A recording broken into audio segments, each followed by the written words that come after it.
Καλημέρα σας κυρία Πουλιά, καλώς ήρθατε. Καλημέρα σας. Πείτε μας τι ειδικότητα έχετε και τι αντιμετωπίζετε στο νοσοκομείο, πώς αντιμετωπίζετε το COVID. Λέγομαι Ελπίδα Ζαχαράτου, είμαι αναισθησιολόγος στην ειδικότητα, έχω το βαθμό του Διευθυντή ΕΣΥ και εργάζομαι στο νοσοκομείο Κεφαλονιάς τα τελευταία 15 χρόνια. Το νοσοκομείο Κεφαλονιάς είναι ένα δευτεροβάθμιο νοσοκομείο, νομαρχιακό νοσοκομείο, με ένα ιδιότυπο καθεστώς όσον αφορά τον υγειονομικό χάρτη, δεδομένου ότι στο νομό υπάρχει και δεύτερο νοσοκομείο, το οποίο φυσικά απορροφά πόρους και προσωπικό, αλλά λόγω του ότι είναι ημι κληροδότημα, δεν μπορεί να απορροφηθεί από το νοσοκομείο και στα πλαίσια της κοινωνικής ευαισθησίας, ότι εξυπηρετεί ένα μέρος του πληθυσμού, της Παλικής. Επίσης, υπάρχει αυτός ο καταμερισμός, ο οποίος δεν είναι ορθόδοξος καταμερισμός, αλλά συμβαίνει δυστυχώς σε πολλά μέρη της πατρίδας μας. Το μόνο παρήγορο είναι ότι εξυπηρετείται, ελπίζω κατά το δυνατό καλύτερα, με βάση τα προβλήματα του Δημόσιου Φορέα Υγείας, ο τοπικός πληθυσμός. Το δευτεροβάθμιο νοσοκομείο Κεφαλονιάς είχε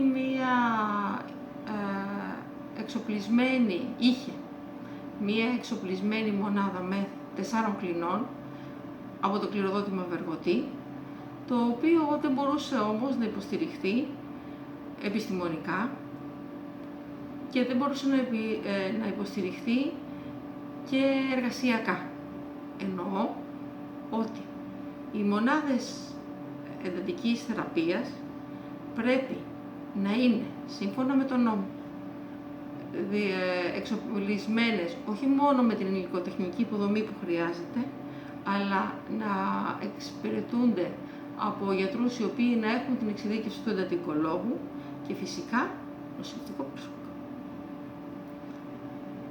Δυστυχώς, το κληροδότημα Βεργοτή, για αυτούς τους λόγους, δεν μπόρεσε να αξιοποιηθεί στην Κεφαλονιά, παρότι υπήρχαν άνθρωποι οι οποίοι προσφέρθηκαν να πάρουν και την εξειδίκευση.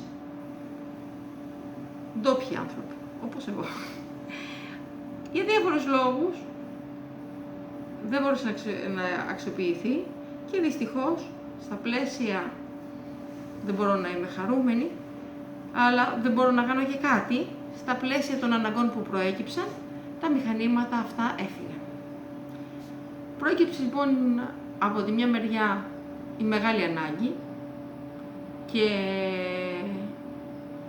όχι μόνο ανάγκη υλικοτεχνικής υποδομής, αλλά και η αβεβαιότητα ότι αυτό σημαίνει, που από μόνο του σημαίνει πάρα πολλά και δεν ξέρεις τι είναι.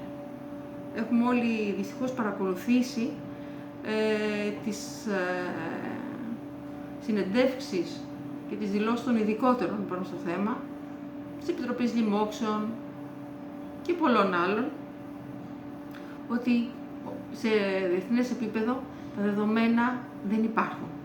Υπάρχουν κάποια καταγεγραμμένα στοιχεία, αλλά δεν είναι δεδομένα. Έτσι λοιπόν, ούτε μπορούσαμε να ξέρουμε ακριβώς τη μεταδοτικότητα, ούτε την έκταση, ούτε και τι σημαίνει αυτό σε επιπολασμό. Πόσο δηλαδή του πληθυσμού θα νοσήσει. Αυτό που ήταν ένα σοκ για την παγκόσμια κοινότητα ήταν η σφοδρότητα και η ταχύτητα.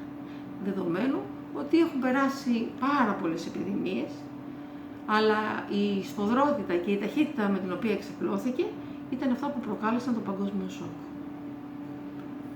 Προσπαθώντας λοιπόν στο μικρό μας χώρο και με αυτές τις ιδιαιτερότητες να ανταποκριθούμε σε αυτές τις ανάγκες, με την υποστήριξη της διοίκησης και πάνω απ' όλα του κεφαλονίτικου λαού, προσπαθήσαμε να εξοπλίσουμε το νοσοκομείο ώστε να μπορούμε να είμαστε υποστηρικτικοί. Μέσω των δωρεών και την υποστήριξη του χειρουργείου έχουμε εξοπλίσει περίπου, και θα πω περίπου γιατί υπάρχει μια δυναμική. Αυτή τη στιγμή έχουμε 9 κλίνες. 9 κλίνες, δεν θα το έλεγα εντατικής θεραπείας, αλλά θα το έλεγα εντατικής υποστήριξης. Δεν είμαστε εντατικοί, γιατί αυτό σημαίνει πάρα πολλά πράγματα, αλλά μπορούμε να υποστηρίξουμε και πιστεύω ότι περνώντας ο καιρός, καλύτερα εξοπλιζόμαστε, γιατί είναι ένα κομμάτι που θέλει μεγάλη, όλοι τα ακούμε, υλικοτεχνική υποδομή. Μεγάλη και ακριβή, τόσο στην αγορά της, όσο και στη συντήρησή της. Μπορούμε να υποστηρίξουμε ένα σημαντικό μέρος, ποσοστό, έτσι, του κόσμου. Βέβαια, σαν νοσοκομείο δευτεροβάθμιο και όχι νοσοκομείο αναφοράς, ο σκοπός μας είναι πάντα να μετακινήσουμε τα περιστατικά, αν αυτό είναι δυνατόν, σε νοσοκομεία που είναι αναφοράς και έχουν μέθη. Αν όμως δεν μπορέσουμε, ο δεύτερος σκοπός μας είναι να μην χαθεί κανένας που να μπορούσε να σωθεί. Έτσι λοιπόν, monitor, αναπνευστήρες, αντλίες έκχυσης φαρμάκων και κάποια άλλα ειδικότερα που καλό θα ήταν να μην σας ζωρίσω, γιατί αυτά τα ακούμε όλοι από τα πανελλήνια δίκτυα, υλικά έχουν έρθει και έχουν μπει σε ένα χώρο ο οποίος είναι απομονωμένος, ώστε να μπορούμε να υποστηρίξουμε τον κόσμο, να προστατεύσουμε τον κόσμο, γιατί ένα σημαντικό κομμάτι είναι να μπορέσουμε και ο καθένας νοσηλευόμενος, αλλά και εμείς οι ίδιοι, να μην αποτελούμε υγειονομικές βόμβες. Αυτό είναι μια μεγάλη αρχή όσον αφορά τις λοιμώξεις, να εξυπηρετήσουμε το εγκεφαλογνητικό λαό. Το πρόβλημά μας είναι κυρίως αυτή τη στιγμή ότι βασιζόμαστε στην αυτοθυσία,